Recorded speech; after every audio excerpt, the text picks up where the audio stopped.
Let's guide you through the installation process. Use the included template with a level and mark 2 small dots for the intended placement of the knife bar.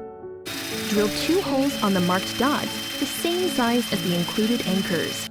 Start with only 1 hole first. Then, using the stencil, check that the second hole is where it should be. Install the screw anchors into the holes. Make sure they are completely flush with the wall. Install the screws into the anchors. Make sure you only leave the head of the screw exposed.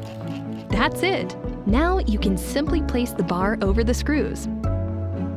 Once it's on, press the magnetic bar down to lock it. After you finish, the bar should not even have a hint of wobble. If you do feel the magnetic bar is loose, it simply means you need to make sure the screw anchors are all the way in and that the screw heads are the only parts visible.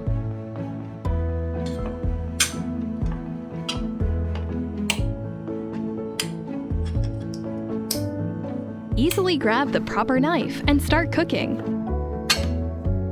Check our entire magnetic knife bar collection at amazon.com/hmmagnets.